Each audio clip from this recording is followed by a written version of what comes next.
네, 여러분 안녕하십니까. 6월 8일 월요일입니다. 월요일 아침 매일 성경 묵상 함께 나누겠습니다. 오늘 본문은 고린도전서 5장 1절부터 13절 말씀입니다.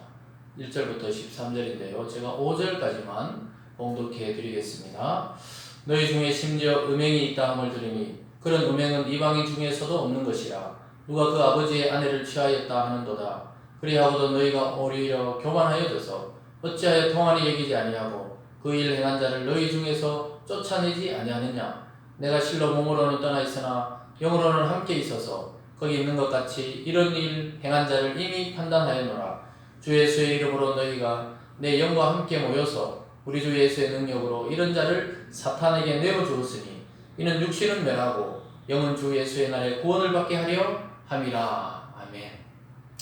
오늘 본문을 중심으로 음행을 제거하라, 음행을 제거하라라는 제목으로 잠시 말씀을 나누겠습니다. 지난 시간까지는 우리 고린도전서 앞부분을 통해서 지도자들에 대한 그 지도자들을 추종하는 것에 대한 그 분열 이런 것을 다뤘다면 오늘부터는 음행에 대한 문제입니다. 음행에 대한 문제를 다루고 있습니다.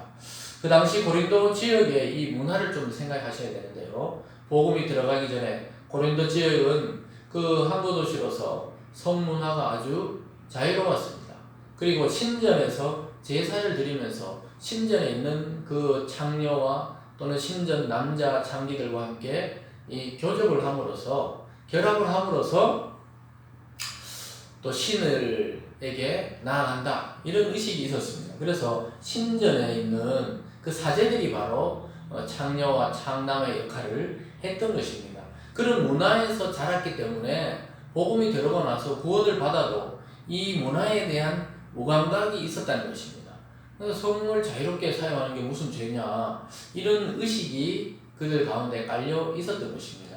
그래서 죄의식이 없게 됩니다. 그 신에게로 나가는 행위로 그 신전에 가서 그 행위를 했기 때문에 그것이 무슨 음란하거나 그것이 무슨 성욕을 발휘하는 것이 아니고 거룩한 행위로 포장되어 있었던 것입니다. 그만큼 타락되어 있었던 것입니다.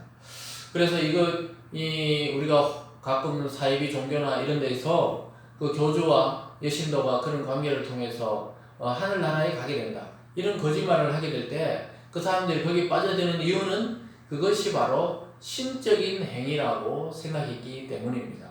그와 같이 고린도 지역의 섬겨던 신들은 이 사람들의 의식 속에서는 그들과 함께 그 신을 대리하는 사제들과 함께 관계를 하고 또 그렇게 해서 신을 기쁘게 하고 또 신에게 통한다 이런 의식이 있었던 지역입니다. 그래서 복음이 들어가서도 그것이 잘 없어지지 않았던가 봅니다. 그래서 바울은 오늘 아주 심각하게 이야기하면서 오늘 첫 번째로는 교회 내에 음행을 제거하라고 말씀하고 있습니다. 왜냐하면 고린도 교회 내에 심각한 음행 사건이 있었어요. 1절과 2절입니다. 너희 중에 심지어 음행이 있다함을 들으니 그런 음행은 이방인 중에도 그러니까 예수님 믿지 않는 중에도 없는 것이라. 누가 그 아버지의 아내를 취하였다 하는도다.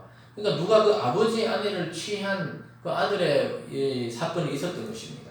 근데 여기서 자칫 잘못하면 그럼 자기 어머니와 그런 관계를 했느냐 그렇게 볼 수 있는데 그것은 아니고요. 그 당시에 아버지가 후처나 또는 첩을 들었을 때 아주 젊은 첩을 두고 그렇게 아버지가 돌아가시거나 이랬을 때 자기가 그분을 취했던 사건이 있었던 것입니다. 그래서 2절에서 이렇게 합니다. 그리하고도 너희가 오히려 교만해져서 어찌하여 통한이 여기지 아니하고 그 일을 행한 자를 너희 중에서 쫓아내지 않았느냐. 이게 이방인 예수 믿지 않는 자들에게도 일어나지 않는 일을 어떻게 그것을 용납하고 있냐. 그 출교하지 왜 쫓아낸단 말은 교회에서 나가라고 출교시키는 일입니다. 왜 출교하지 않았느냐고 이해하고 있습니다. 그래서 바울은 그를 쫓아내야 그가 도리어 회개하고 다시 구원을 받을 기회가 있다고 이야기하고 있습니다. 5절에서 이런 말씀이 있죠. 이런 자를 사탄에게 내어주었으니 이건 출교해서 교회 바깥으로 쫓아냈단 말입니다. 이는 육신은 멸하고 영은 주 예수의 날에 구원을 받게 하려 함이라. 이 좀 어려운 말이죠. 사탄에게 육신은 내어주고 영은 구원받는다. 이 말이 교회 공동체에서 쫓아내가지고 그가 회개하고 다시 돌아오면은 정말 그 회개에 확실한 증거가 있다면은 하나님이 그를 구원을 시켜 주실 것이고 그렇지 않고 내쫓았는데 완전히 방탕해서 그대로 산다면은 말 그대로 사탄에게 내어져서 지옥에 떨어질 것입니다. 어쨌든 이 고린도 교회에서는 내분이 있었고 또 이런 음행이 있었고 나중에 또 다른 은사의 문제들이 나타납니다. 그래서 이 복음이 없는 지역에 복음이 처음 들어가면은 그 지역에서 행해던 그 문화, 그것을 끊어낸다는 것이 쉬운 것이 아닙니다. 어쨌든 음행을 한 것도 죄입니다. 또 다른 죄도 죄입니다. 그래서 회개를 기회를 주려고 바울은 그렇게 이야기했던 것입니다. 사탄에게 육신을 내주라. 이거는 내쫓아다. 그래서 그것을 완전히 그런 행위와 그런 것을 회개하고 완전히 돌이켜서 주님께 돌아온다면은 그는 구원을 받게 될 것이라고 말하고 있습니다. 오늘 두 번째로 보면 묵은 누룩을 내버리라 이렇게 말하면서 또 음행이라든가 과거의 습관을 예수 믿기 전에 그 잘못된 습관을 끊으라고 6절에서 8절까지 이야기하고 있습니다. 7절에 이런 말이 있습니다. 너희는 누룩 없는 자인데 새 덩어리가 되기 위하여 묵은 누룩을 내버리라. 우리의 유월절 양 곧 그리스도께서 희생되셨느니라. 그리스도의 희생을 통해서 새로운 덩어리, 새로운 이 덩어리, 떡이 생겼다 이 말입니다. 거기에 참여하기 위해서는 묵은 누룩에는 과거의 습관, 죄된 습관, 옛날 예수님 믿지 않았을 때의 그 우상을 숭배하던 습관, 이런 것들을 내버리라고 이야기하고 있습니다. 8절에서 이런 말합니다. 이러므로 우리가 명제를 지키되 묵은 누룩으로도 말고, 그건 과거의 습관을 하지 말고, 악하고 악에 찬 누룩으로도 말고, 누룩이 없이 오직 순전함과 진실함의 떡으로 하자. 예수 그리스도라는 그 순전한 새 덩어리, 새 떡, 그분을 먹고 마심으로 우리는 온전하게 되고 순결하게 된다고 이야기하고 있는 것입니다. 그래서 묵은 누룩은 악한 문화나 음행의 습관이나 과거 이런 것들을 다 버리라고 이야기하고 있는 것입니다. 오늘 마지막 세 번째로 보면요, 교회 내의 악을 먼저 제거하라고 이야기하고 있습니다. 세상에 있는 사람들, 예수 믿지 않는 사람들이 일반적으로 행하는 그 문화를 정죄하려고 하지 말고 우리 속에 있는 악을 먼저 제거하라고 말하고 있습니다. 9절에 이런 말이 있어요. 내가 너희에게 쓴 편지에 음행하는 자들을 사귀지 말라 하였거니와 10절에서 이 말은 이 세상에 음행하는 자들이나 탐하는 자들이나 속여 빼앗는 자들이나 우상 숭배자들을 도무지 사귀지 말라 하는 것이 아니니 만일 그러하려면 너희가 세상 밖으로 나가야 할 것이라.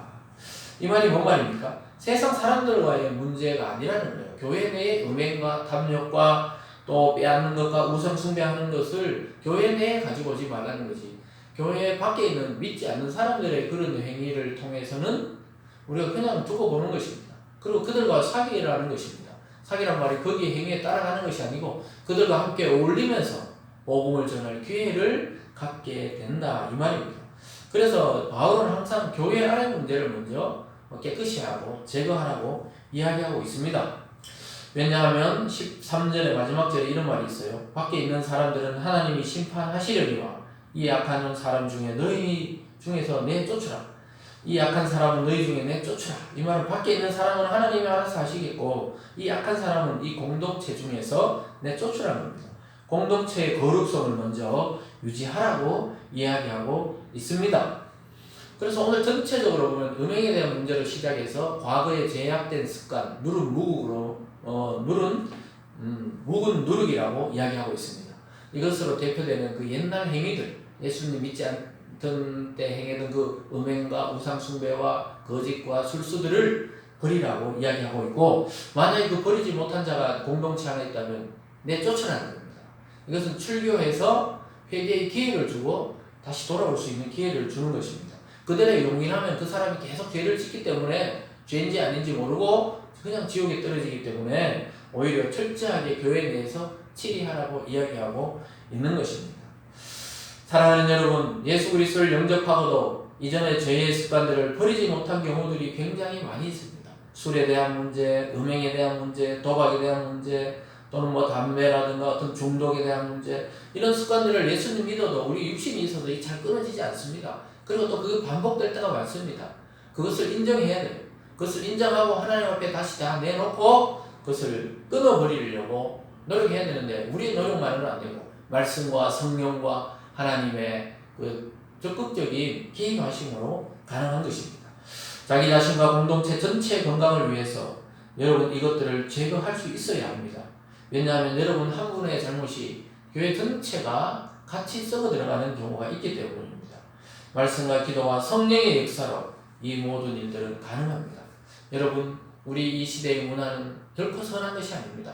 이 시대의 문화를 다 받아들이고 거기에 젖어서 살려고 하지 말고 하나님의 말씀을 따라 내 속에 이미 들어와 있는 음행과 또 죄의 습관과 과거에 대한 미련들을 제거하시고 그리스도를 본받아 참된 성도의 삶을 살아가는 저와 여러분이 되기를 주님의 이름으로 축원합니다. 기도하겠습니다. 사랑의 하나님 아버지, 감사합니다. 고린도 교회의 음행은 오늘날 우리 교회 내와 우리 자신 속에 들어와 있는 이 욕심과 탐욕과 맞닿아 있는 것을 보게 됩니다. 하나님의 말씀과 성령의 능력으로 주님, 우리가 죄에 더 이상 빠지지 않고 하나님의 은혜로 살아갈 수 있도록 힘을 더하여 주시옵소서. 아버지 하나님, 우리 속에 또 우리 공동체 속에 죄가 스며들지 않게 도우시고 하나님의 보호하심과 성령의 능력을 통하여 우리 모든 성도님들의 삶을 거룩하게 하여 주시고 인도하여 주시고 보호하여 주셔서 하나님을 향한 그 영광만 드러나는 그러한 참된 성도들과 교회의 삶이 될 수 있도록 주님 인도하여 주시옵소서. 감사드리며 예수님 이름으로 기도드리옵나이다. 아멘.